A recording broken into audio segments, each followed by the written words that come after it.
you know, Dane, you weren't here last time. Nate and I made a probable 11 for the Texas Super Kings. So we did the same thing here, and we're going to let you basically just judge them. And I have a good feeling that you're going to be brutally honest, on both of us. You so know I'm honest. we're going to start off with Nate's 11 here. Oh, we're starting with mine. Absolutely, we're going to start with we're yours. going to put our best foot forward. Yeah, there you go. Here we go. Love the confidence, man. I love the confidence. And Finch, Van Allen, David White, interesting. Corey Anderson, Marcus Stoinis, did you understand Matthew Wade?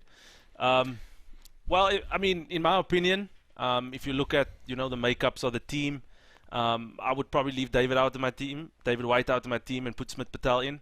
I was thinking. So here's my thought process. Okay. David White went higher in the draft, so Okay. you have to think that means they value him a little bit more. Okay. But obviously, once you get into a camp, you're going to decide based on that. Yes. And we both know Smith's a very good cricketer. David White's a very good cricketer. Yes. They can both bat in this three role. But so my thinking is it's either going to be David White or Smith at that position. In my opinion, sorry to no, that's fine. To Matthew Wade will not bat as low as that. So Matthew Wade will probably be batting in the top 3. Oh, in the top 3. I okay. would agree with that. He would go in the top 3. we're talking about that. So Matthew Wade will fill in there. So David would automatically just fall out. In my opinion, David has to open the batting. So that's why Matthew Wade keep as the gloves do. So he'll go at 3. Yeah. Corey Anderson will probably drop down. Marcus Stoinis will go to 4. Tajinder Singh and Corey Anderson, they will be the left-right combination of guys finishing the innings for them. And then you get into, as well as Shadab Khan, where he will fill in that role. I like the inclusion of Carmine Leroux, the left-arm seamer. He can swing the ball Gotta back. get the lefty in there. Yeah, definitely. And then obviously the experience of Liam Plunkett and Harris Rauf, they add a different dimension to the bowling attack.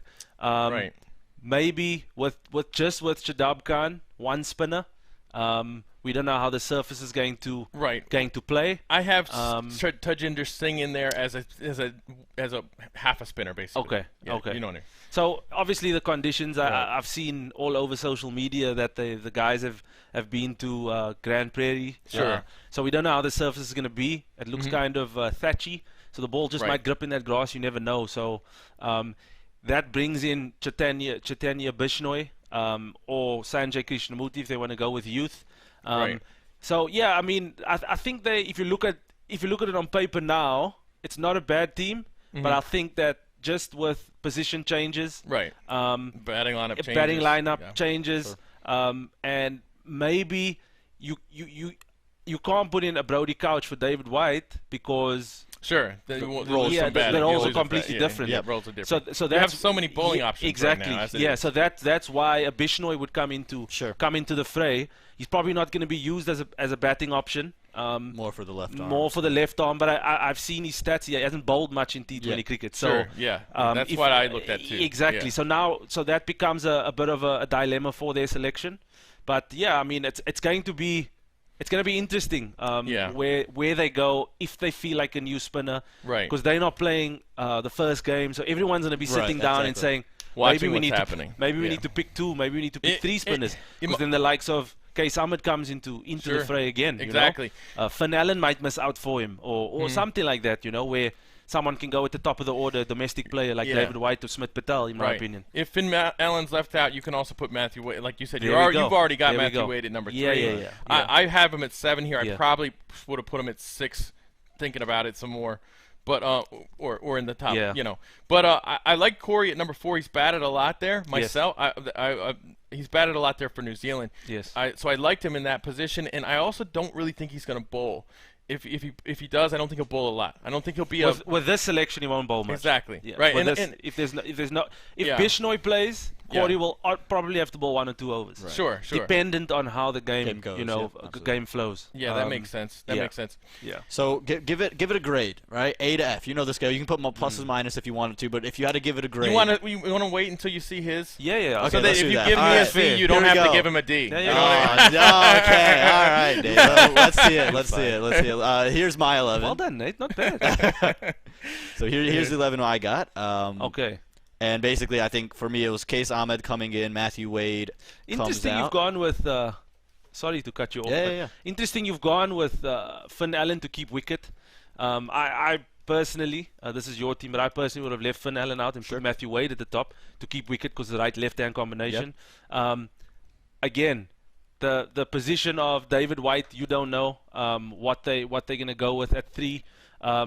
Tajinder Singh, also known to open the batting too. So if you take a guy like Tajinder Singh to 3, David White out, put Bishnoi in, maybe. That's also an option.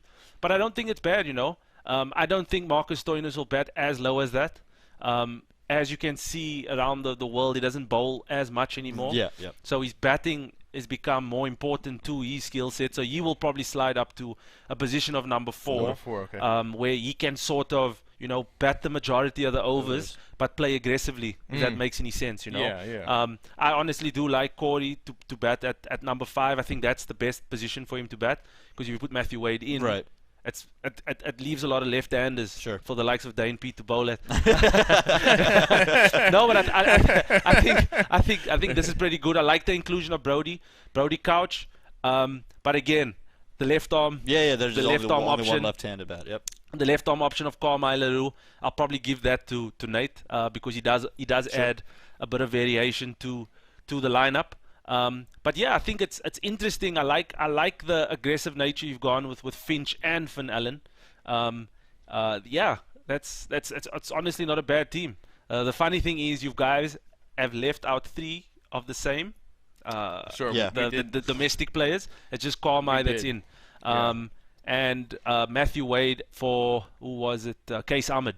I see you made a change. And that can also work, because if you look at the batting of Shadab Khan coming in at 7, that should be enough batting to handle he's a big hitter. He's pretty good. To handle a T20 game. So if you have the top 7 batters, they should be scoring 160. Sure. In an ideal world. And in either team, Liam at 9 is a good option. It's a good option too. And then that brings in another option of Case Ahmed, who's a completely different bowler to Shadab Khan. But they bowl the same thing. Sure. Do you understand what I'm saying? So I've always liked the inclusion of 2 spinners. Got it. That's why Aaman will get a B+ and you get a B-.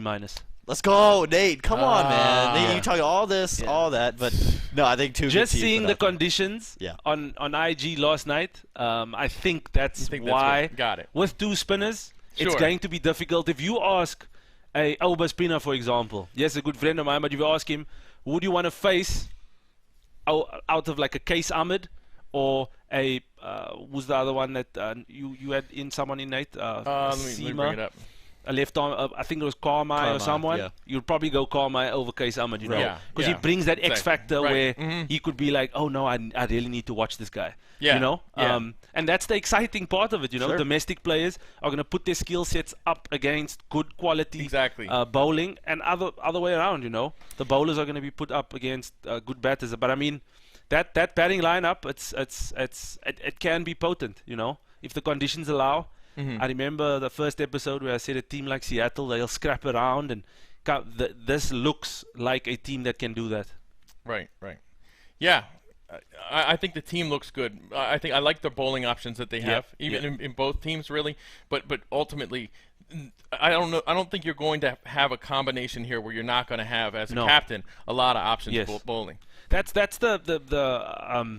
the makeup of the amount of pros compared to the amount of domestic players, because that gives you an opportunity to sign 2 or even 3 out-and-out fast bowlers in your team as international players, where you have a decent amount of local batsmen, where you're going to be like, okay, I'm going to put a lot of my emphasis in our bowling. I'm speaking from a freedom point of view, where they got a lot of emphasis on the bowling, and you got a lot of domestic batsmen.